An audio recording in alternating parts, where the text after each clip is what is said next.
Hey everybody, I'm Andrew from Gameosity, and today Jess and I are going to be doing a Kickstarter preview for a game called Spy Club, which is weirdly really not about spies, but it is about a club. It's about a bunch of kids, sort of neighborhood Nancy Drew, Encyclopedia Brown, Hardy Boys style like detectives who are solving some cases around town because they get the sense that just maybe there's a little something sinister going on in the background.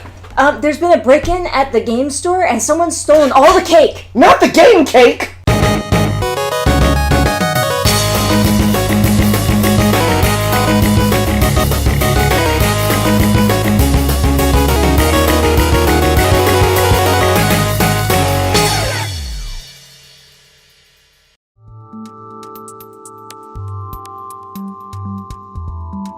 At its most fundamental, Spy Club... Oh, actually, Jess, sound the prototype warning alarm, please. Awesome, thanks. Everything we're showing you is prototype, although it's fairly nicely made already, and the art, some of which is final, actually looks really great. We think it's a very attractive game. But as I was saying, at its core, Spy Club is all about building sets of cards, kind of in the style of a pandemic. You're going to have cards that belong to individual players. Each player will have this little setup area, and you'll have either more or less cards depending on the number of players. And aside from moving cards between players and swapping them, and each card is double-sided, so there might be a moment when it makes sense to flip a card over to get access to another color. The real goal is to create sets of 5 of a specific color, and every time that you do, complete a set of 5 in the center, and all players are going to be contributing to the center because Spy Club is a completely cooperative game. As soon as you get a set of 5, what you've done is you've locked in one aspect of the case. Each color correlates to either a suspect or a motive, maybe a location, the crime itself, or the object of the crime. And essentially what you're trying to do is you're trying to, in that most basic game, create 5 sets of 5 before you bump into one of the end game conditions. The clue deck runs out, you run out of ideas, and you can't make progress on your investigation. And that basic game, we've kind of seen it before. Any game where you're making sets and sets of sets. Yeah.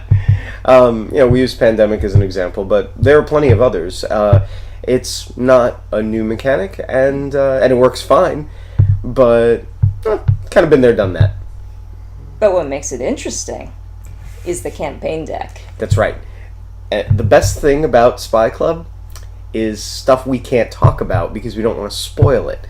Basically, the campaign deck is something that comes out and evolves over the course of the game. The idea is that you're going to play a series of games of Spy Club, and it's all part of this larger mystery. Yeah, it helps tell the story. Right, and what's interesting is that it's not just, different motives that come out of that deck.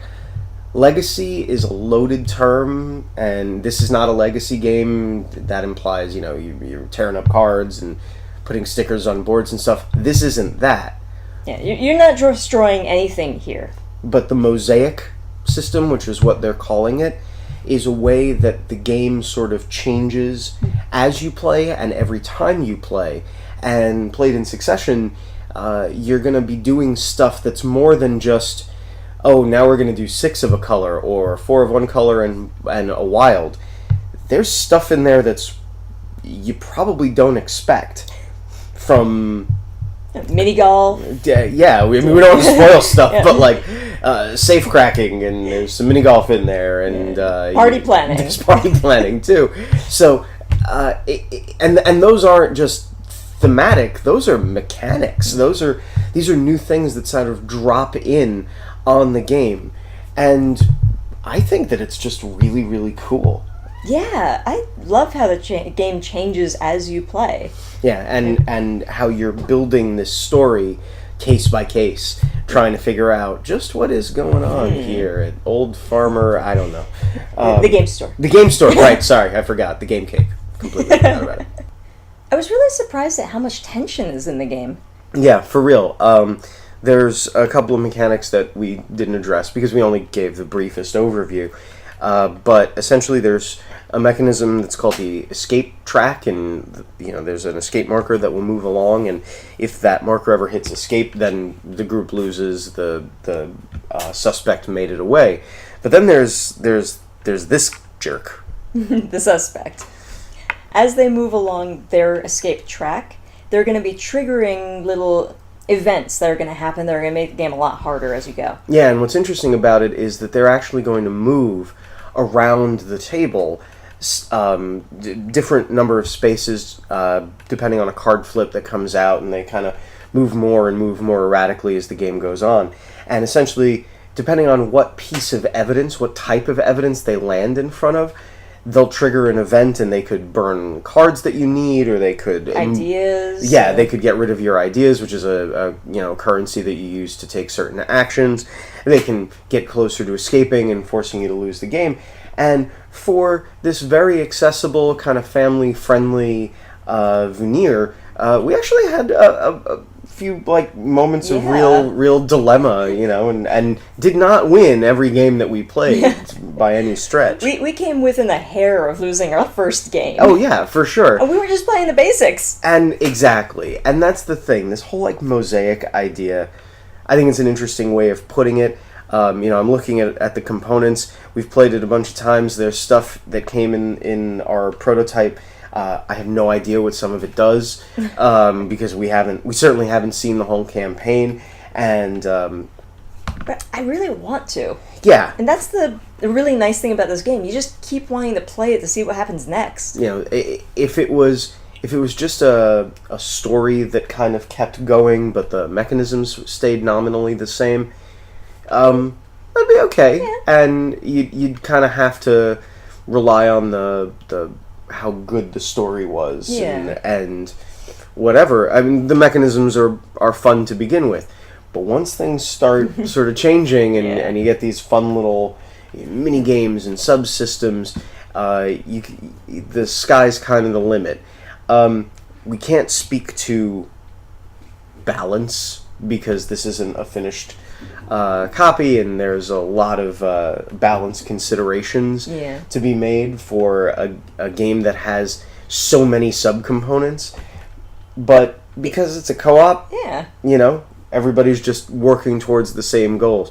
Or are they? I don't know. I don't know if there's a hidden traitor mechanic. That would be such a...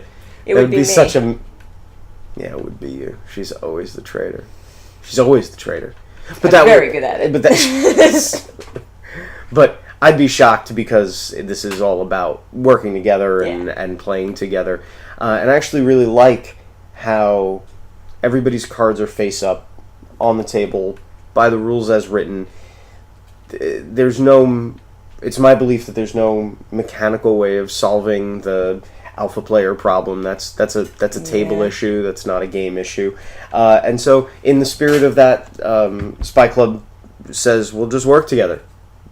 You darn kids. Yeah. And I really like the cooperative storytelling element to it, too. I mean, it's almost like a role-playing game in a sense, because you'll get little pieces of the story as you go, and it's up to you to see how you link them together and what they mean. Right. Like when you isolate, for example, you isolate the suspect, and you're pretty sure that it was the cashier or mom or whatever.